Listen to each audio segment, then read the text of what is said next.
Hello बच्चों, कैसे हो। आज हम चैप्टर 1 पावर शेयरिंग का पार्ट 3 कर रहे हैं। इससे पहले हमारा पार्ट 1 और पार्ट 2 आ चुका है। हम पार्ट 3 में दो टॉपिक पे डिस्कशन करेंगे। जो हमारा चैप्टर, इस चैप्टर से हमारा चैप्टर पूरा कंप्लीट हो जाएगा। पहला टॉपिक है इसमें हमारा पार्ट 3 में power sharing is a desirable. Desirable का मतलब है कि क्या जरूरी है पावर शेयरिंग की। किसी भी देश में, डेमोक्रेसी में पावर शेयरिंग होने का क्यों जरूरत है। देखो, हमने एक मेजोरिटिज्म देखा था किसमें, श्रीलंका में, कि वहां पे एक समुदाय को पूरी पावर दे रखी थी, जिसकी वजह से क्या हुआ, वहां पे एक सिविल वॉर होने के चांसेस ज्यादा बढ़ गए। तो वही चीज है कि पावर शेयरिंग होना एक बहुत ज्यादा जरूरी है, कि जिससे आपस के समाज के अंदर ना एक तरीके से संघर्ष, जो एक तरीके से जो आपस में एक जो संतुलन रहता है, वो बहुत ज्यादा संतुलन होना बहुत जरूरी है। संतुलन नहीं रहेगा तो एक दूसरे के ऊपर हावी होंगे। ठीक है, तो अब जैसे इसी में पहला पॉइंट में यही लिखा है कि power sharing is a good because because it help to the reduce the possibility of the conflict between social groups. मतलब समाज में पावर शेयरिंग के होने से, पावर शेयरिंग होना इतना अच्छा है क्योंकि गवर्नमेंट के पास एक तरीके से शेयरिंग होगी। तो इससे क्या होगा कि जो समाज के अंदर भी इक्वालिटी रहेगी, और समाज में फिर ये क्या होगा, एक किसी भी समुदाय को पावर नहीं मिलेगी। जिससे एक समुदाय को पावर नहीं मिलेगी तो उनमें संघर्ष या एक तरीके से सिविल वॉर होने की, आपस में कोई लड़ाई होने के चांसेस बिल्कुल ज्यादा बिल्कुल कम हो जाएंगे। ठीक है, अब दूसरा पॉइंट क्या कहता है हमारा, दूसरा पॉइंट कहता है power sharing ensures the stability of the political order. मतलब पावर शेयरिंग एक इंश्योर करता है, एक तरीके से पक्का करता है कि किसी की सरकार जब बनती है ना, तो वो एक तरीके से स्थिरता रहती है, अस्थिरता नहीं रहती। कि ऐसा नहीं कि भाई सरकार बनी, अब जैसे गठबंधन में सरकार बन रही है तो उसमें एक तरीके से क्या है, स्थिरता है, पूरी मेजोरिटी होनी चाहिए। क्योंकि जब जितनी सीट है, 543 सीट्स है, उसमें से आप हाफ करोगे तो लगभग 271 बटेगी, उसमें एक 1 प्लस कर दो 272। मगर आज के टाइम में हमारी गवर्नमेंट के पास 272 नहीं है।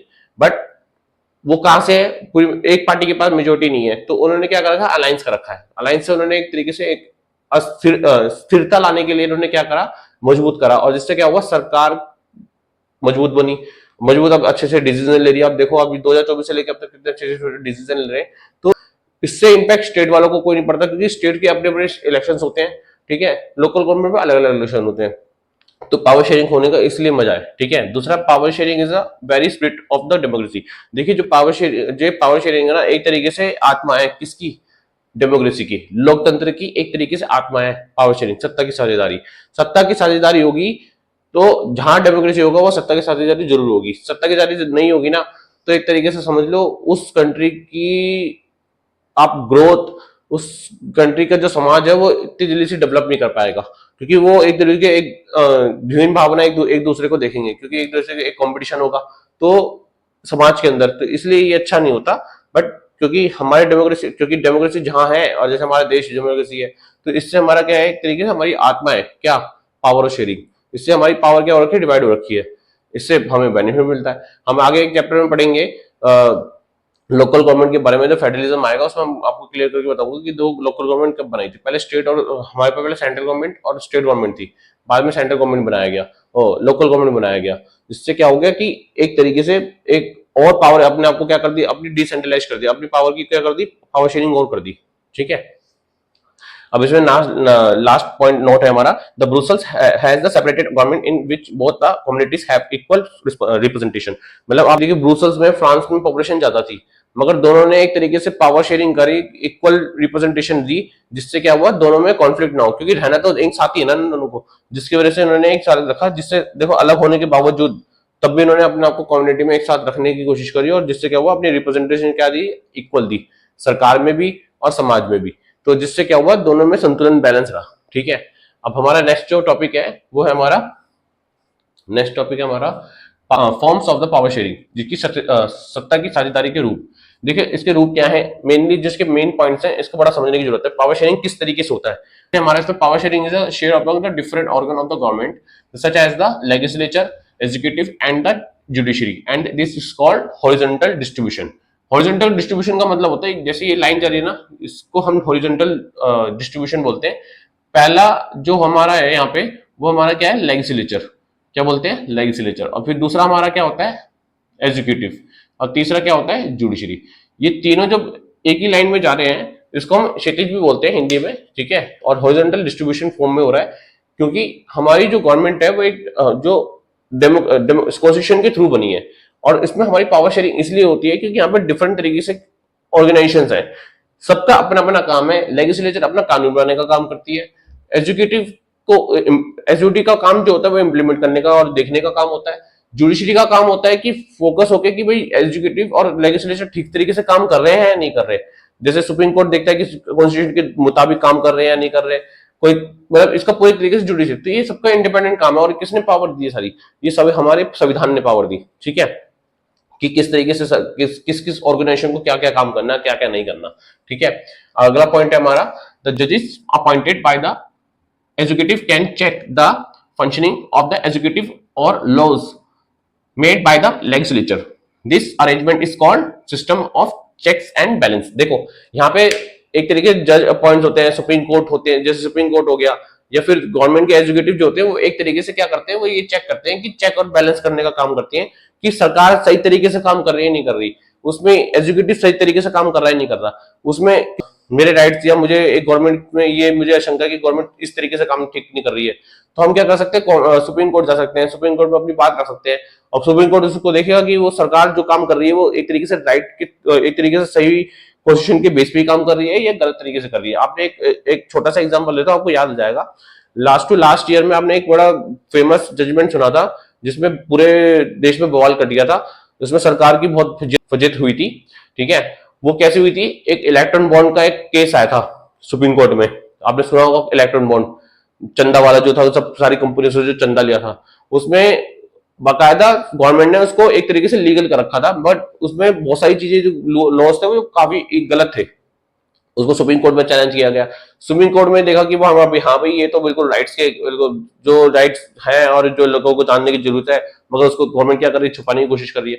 उससे क्या करा, उनको उनके खिलाफ कर दिया, क्योंकि गवर्नमेंट एक तरीके से कॉन्स्टिट्यूशन के हिसाब से नहीं चल रही थी, जिसके हिसाब से फिर उन्होंने उस कानून को स्टे लगा दिया और उसको हटा दिया और फिर उसको सारी जो पूरा डिटेल थी वो सारी चीजें एक तरीके से डिस्प्ले करना पड़ा। डिस्प्ले करने की वजह से क्या हुआ, सारी चीजें रिकॉर्ड सामने पूरे सबके सामने आ गया। तो ये एक यही हमारी एक जो पावर शेयरिंग है ना, यही सबसे खूबसूरत चीज है कि इससे लोगों को ना एक ये चीज रहता है कि एक तो चेक और बैलेंस रहता है, मतलब एक तरीके से कोई ना तो ऊपर जाता कोई नीचे जाता है, एक तरीके से बैलेंस रहता है, ठीक है।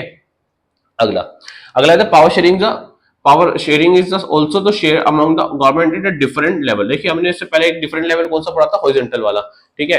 वहां पे तो ऑर्गेनाइजेशन डिवाइडेड थी, ठीक है, एक तरीके से कि कौन सा ऑर्गेनाइजेशन कैसे कैसे अपने काम करेगी, ठीक है। बट यहाँ पे क्या है, लेवल डिफरेंट होगा, क्योंकि अब यहाँ पे कौन सी पावर शेयरिंग हो रही है, पावर बड़े तरीके से लेवल डिफरेंस होगा कि कौन कैसे कैसे काम करेगा, ठीक है।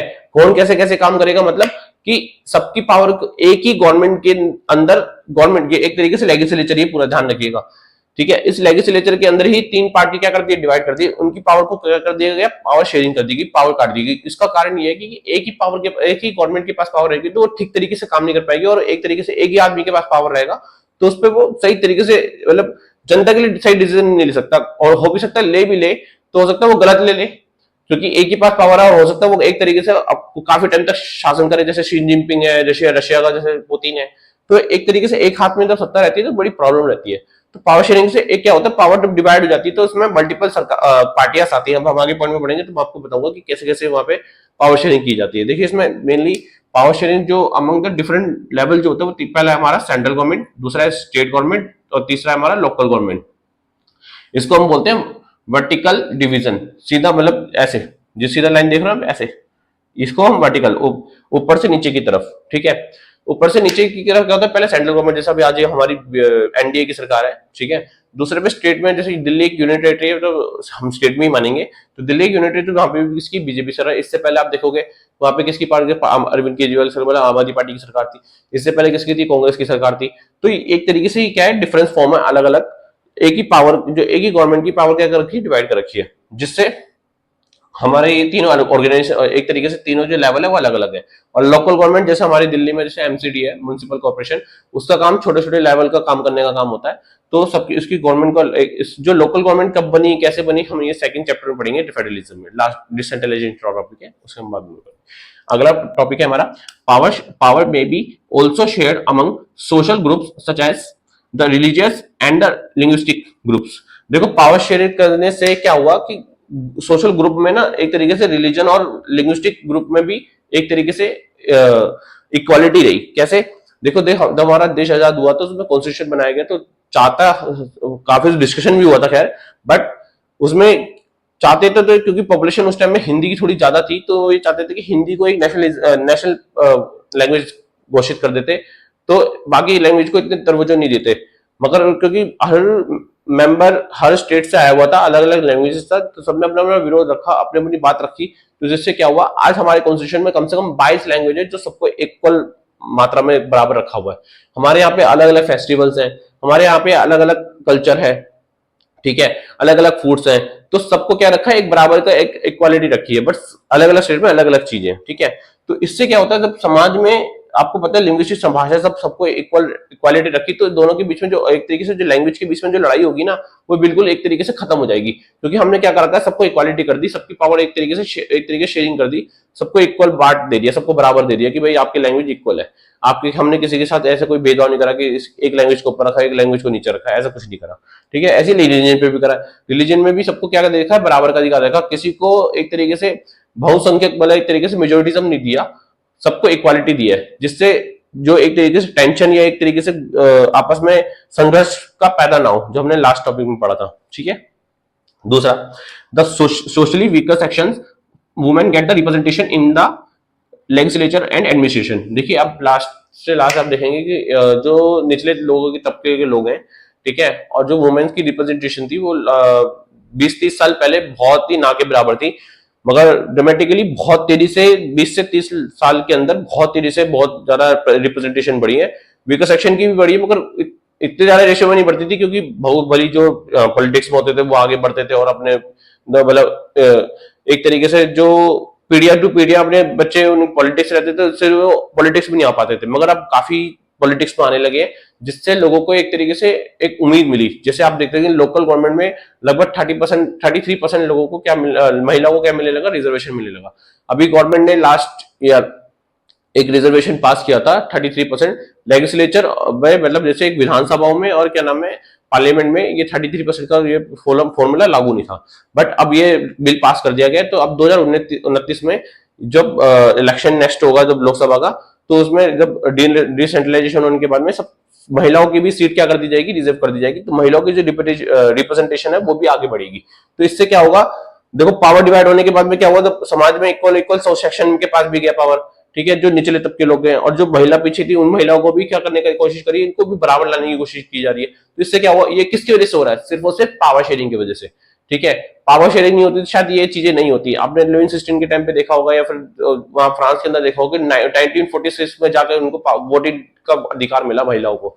इतने साल तक उन्होंने क्या करा, एक तरीके से युद्ध सरकार के खिलाफ, एक तरीके से अपने राजाओं के खिलाफ क्या करा इन्होंने, एक तरीके से प्रोटेस्ट करा था, ठीक है। काफी संघर्ष करने के बाद उनको मिला, एक अपनी राइट्स मिले थे, ठीक है। अगला पॉइंट है हमारा last, in the long run power the share is among the different political parties that represent a different ideological and social group। देखिए हम इस पावर शेयरिंग का ना बहुत अच्छी चीज खासियत ये है कि कोई ना एक बार जीतने के बाद ऐसा नहीं है कि 15-50 साल 100 साल तक कोई सरकार में रहेगा।